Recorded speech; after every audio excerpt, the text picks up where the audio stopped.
Mara Kind had always been fascinated by voices that no longer existed. Languages buried beneath dust, silence, and the indifference of time. On Viridia, a planet marked as extinct on every galactic map, her office was cluttered with cracked holoscreens, fragments of stone tablets, and one stubborn terminal that refused to operate properly unless Mara swore softly at it in an old dialect. It was during a routine scan of planetary ruins that she noticed something unusual. A faint pulse in the electromagnetic field. Not random noise, structured, patterned, purposeful. Her pulse quickened. Few civilizations had left messages that could last 10 centuries. Even fewer survived without interference. Mara tapped her fingers on the console, as if to coax the planet into speaking. The pulse coalesced into symbols, ancient and angular. She recognized them instantly. Viridia's original tongue. Not merely dead, it had been deliberately erased from most archives after the cataclysm. But here it was, insistent, alive in a rhythm she could almost feel in her chest. Mara whispered the first line aloud, "Those who listen will not be forgotten." The lights flickered. Shadows stretched unnaturally. A low hum rose from the ground, vibrating through her boots. For a heartbeat, she thought the outpost itself was alive. Then the hum receded, replaced by a voice that did not exist in any human registry. Not words, exactly, more like intention, emotion folded into sound. "Do you understand?" Mara froze. Her heart pounded in a rhythm that matched the signal. The phrase she had spoken, the one she had repeated softly, almost as a test, was answered. Someone, somewhere, was listening. She leaned back, rubbing her temples. No protocol had prepared her for this. All of her career had been spent cataloguing dead tongues, dissecting grammar that had no living speaker. Now, for the first time, one spoke back. And then she saw the figure. It appeared in the doorway as if it had been there all along, yet unseen. Tall, luminous, with elongated limbs that suggested both strength and grace. Skin that shimmered faintly with an internal light. Mara instinctively straightened, hand hovering near her translation scanner. "You are the linguist." Mara Kind. The voice was smooth, warm, slightly melodic. "Yes," Mara said cautiously. "Who are you?" "I am Tarine," the being replied. "I come from a civilization that has observed your kind for centuries." Mara blinked. "Observed? You mean, you watched us survive Viridia?" Tarine inclined its head, a gesture that somehow conveyed humility and authority at the same time.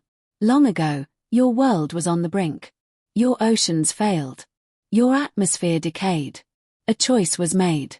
Intervention occurred, not to rule, not to conquer, but to allow your species a second chance. And the language you speak now is the key." Mara swallowed. Her fascination with dead languages had just become a tool for something far larger than any lecture or research paper. "Why me?" she asked. "You can hear. You can interpret. You understand the weight of words and the silence between them. You can speak as they once did." The air shimmered as the outpost systems realigned themselves. Data streams appeared, projecting holographic maps of systems she had only ever studied in textbooks. Patterns emerged, lines connecting stars, planets, and ruins. It was as if the entire galaxy had left breadcrumbs, and now she was being invited to follow. "Your civilization survived not because it was strongest, but because it could learn. It could listen. It could restrain itself." Mara leaned forward. Then the intervention. "It wasn't random." "No," Tarine said. "You were chosen because you could choose. And now, you may help others choose as well." Her hands trembled slightly as she examined the projections. Certain systems were stabilized. Entire planetary ecosystems repaired with no evidence of technology or governance. Mara's mind raced. These systems, they were corrected. Precisely. The curators, those who saved you, do not rule, but they watch. They intervene only when absolutely necessary, leaving traces for those who understand. Mara's pulse quickened. The thought that her knowledge, something academic and often dismissed, was now critical on a galactic scale was both exhilarating and terrifying. She had spent years arguing over syntax and extinct dialects, And now her voice could influence decisions across systems. "Where do we start?" she asked, almost whispering.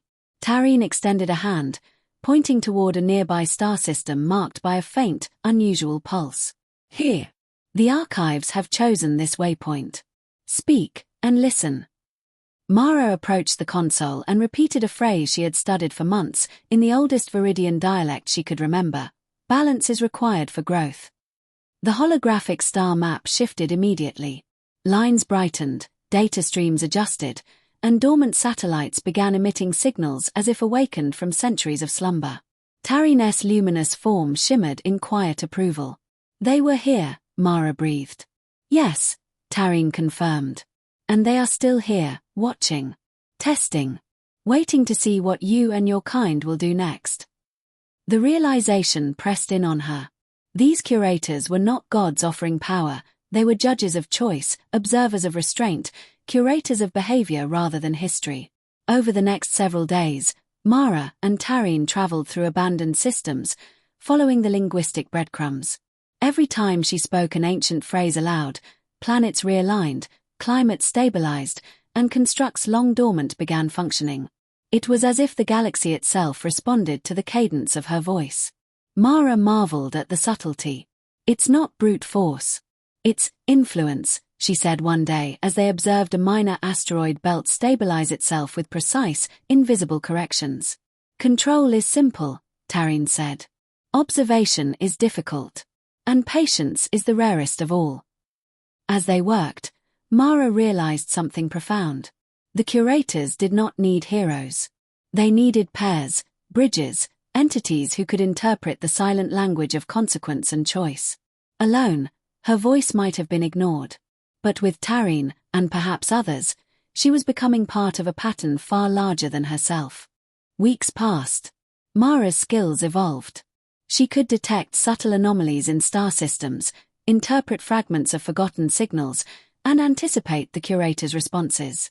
Tareen became both teacher and partner, its patience endless, its presence reassuring. Finally, they reached a station orbiting a dead star, the central archive of the curators. The station was silent, almost unremarkable, yet Mara sensed it was alive. She spoke the first phrase she had learned from Viridian tablets, and the station responded, lights unfolding gently, data streams blooming. At the center, a message appeared, not in words, but in patterns and intent. "Those who listen together may speak for many." Mara turned to Tareen, eyes wide. It wasn't about being right. It was about being together. "Exactly," Tareen said. "Observation requires cooperation. Alone, your species may falter. Together, you may influence." Mara smiled faintly, a mixture of awe and understanding. The curators were not offering technology, control, or power. They were offering insight. And the responsibility was hers to wield wisely. As they left the station, drifting through a galaxy that now felt alive with subtle intention, Mara felt something new. Not fear. Not certainty. Responsibility. She was a voice in a conversation that had lasted millennia, a participant in a dialogue between civilizations, alive and extinct, watched and observing. For the first time in her life, Mara understood that the weight of words, when spoken with understanding and care, could shape not just the past or present, but the future of entire worlds. And somewhere beyond the stars, something ancient continued to watch, not judging, not intervening, simply observing choices ripple outward. Mara exhaled slowly. The galaxy felt quieter, subtler, more alive than ever before. She was no longer just a linguist. She was a messenger, a participant, a witness. And the conversation had only just begun. The ship hummed quietly as Mara adjusted the last of the navigational parameters. Tareen hovered near the viewport, its luminous form reflecting faintly against the dark void. The stars stretched endlessly before them, silent witnesses to the new responsibility Mara now carried. "Do you ever worry they're testing us?" Mara asked softly. Tareen tilted its head. "They are always testing. But not in the way you imagine. The curators do not punish failure. They measure choices, patience, and cooperation. The question is not if you pass, but how you respond when no one is watching." Mara let the words settle. The thought that unseen intelligences had observed her species for centuries was unsettling. And yet, she felt a strange calm. It was no longer just curiosity driving her. It was responsibility. Their first mission after leaving the central station was to investigate a minor system, a cluster of planets officially classified as unremarkable. Trade routes bypassed them. No history of conflict or disaster. Yet every ancient archive Mara had studied had subtle references to this system, coded in Viridia's long-forgotten dialect. "This is where the breadcrumbs lead," Taryn said, motioning to the star map. "A quiet system, but not meaningless. Watch closely." As they approached the system, Mara noticed the first anomalies. Orbital patterns were unusually precise. Planetary rotations aligned in ways that defied natural gravitational drift. Satellites long abandoned emitted brief pulses, as if acknowledging her presence. "They're leaving signatures," Mara whispered. "Like footprints for anyone who cares to follow." Taryn nodded. Observation leaves traces. Not instructions, not corrections. Only evidence of intervention. Mara felt a thrill and a chill simultaneously. Every system she had studied in isolation suddenly seemed connected. The galaxy was not random, it was deliberate, almost carefully orchestrated.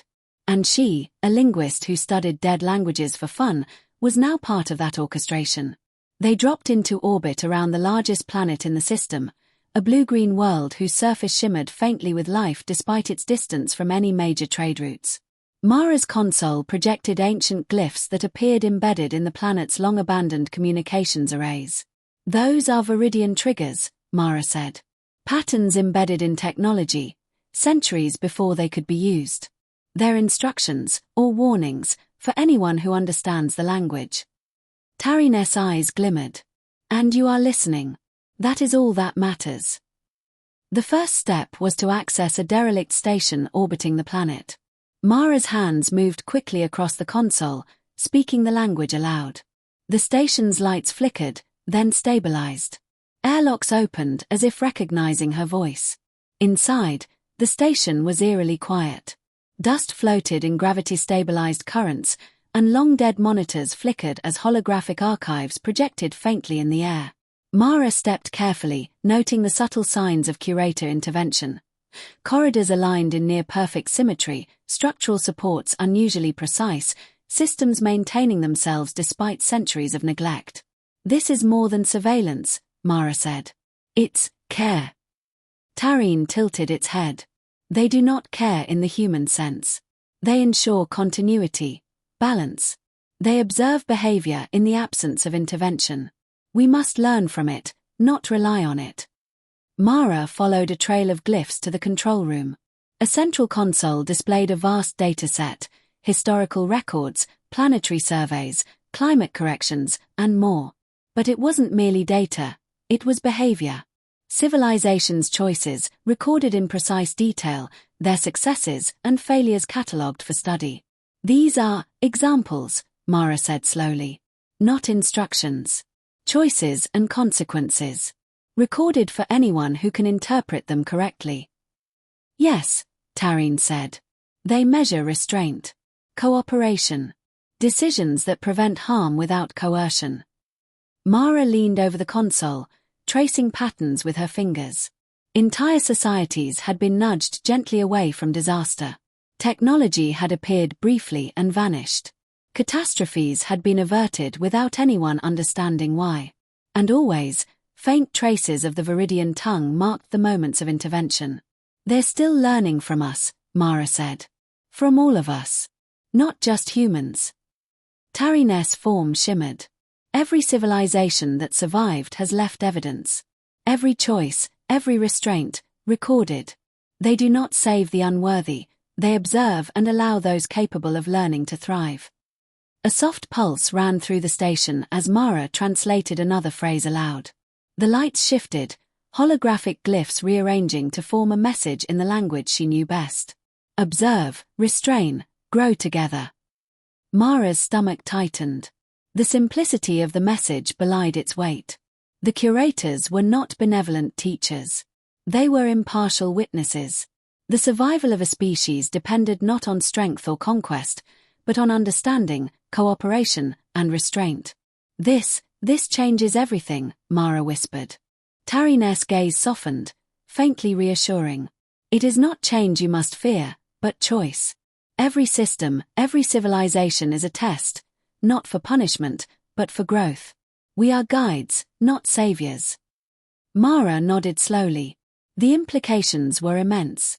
Humanity's future, the future of other civilizations, was now connected to understanding, not dominance.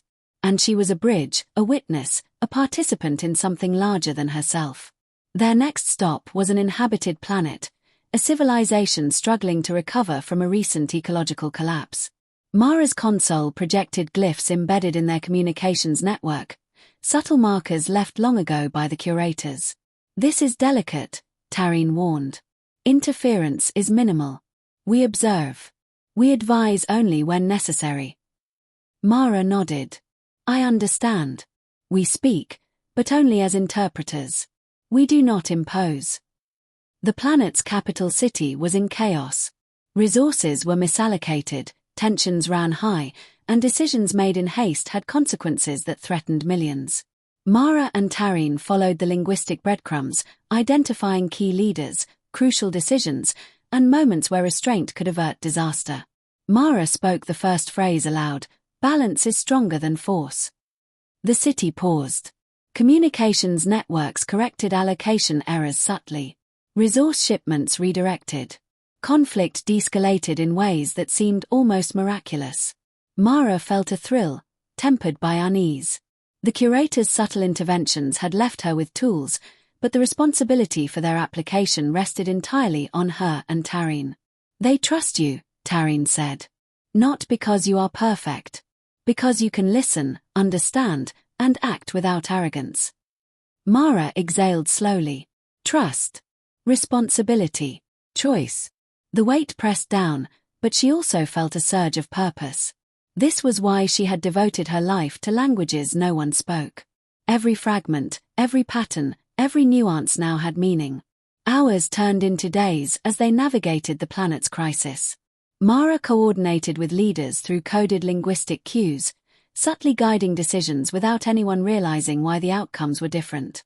And all the while, the curators watched, silent but present, their attention folded into the very fabric of the systems Mara and Tarin traversed. Finally, the crisis abated. Mara stood on the balcony of a restored administrative building, watching citizens move through streets stabilized by unseen hands. The sun reflected off rivers and vegetation that had almost been lost. They will notice, Mara said. Someday, they may never know how close they were to collapse. Tarin's luminous eyes reflected faint pride. Perhaps. Or perhaps they will sense it. History remembers in more ways than words. The curators see patterns, not individuals. They allow civilizations to learn the lessons of restraint themselves. Mara shivered. The responsibility was enormous. Each choice, each intervention, or lack thereof, could ripple outward, unseen, shaping futures far beyond her imagination. Do you think humanity is ready? She asked quietly. Tarin considered. Ready is irrelevant. Growth is measured in choices. You have the tools. You have guidance. Whether your species is prepared depends on what it does when no one is watching. Mara nodded, understanding that the galaxy was both larger and smaller than she had imagined. Larger because of the vast, unseen web of influence the curators maintained. Smaller because now, even a single voice, hers, could carry weight across systems, across civilizations. She returned to the ship, Tarin beside her, and they set course for the next system. More ancient glyphs awaited interpretation, more civilizations subtly in need of guidance, more choices to be made. Mara realized that the work would never truly end. Observation, understanding, restraint, these were not tasks with conclusions. They were continuous, iterative, eternal. And she, a linguist who had once chased dead languages for fun, was now an essential participant in a galactic dialogue, a bridge between civilizations, a witness to growth and survival on a scale she could scarcely comprehend. The stars stretched endlessly before them, quiet and patient. Somewhere out there, the curators continued to watch. Not judging, not commanding, simply observing the consequences of choices made in freedom. And Mara, for the first time, understood her place. Not a hero. Not a ruler. A listener. A speaker. A bridge. As they drifted into the next system, Mara felt the weight and thrill of infinite possibility. Somewhere beyond the stars, civilizations waited, watched, and learned. And she, alongside Tarine, would help them understand not power, but responsibility. The galaxy had shifted subtly, quietly, in response to a voice that had once been ignored. And Mara knew this was only the beginning.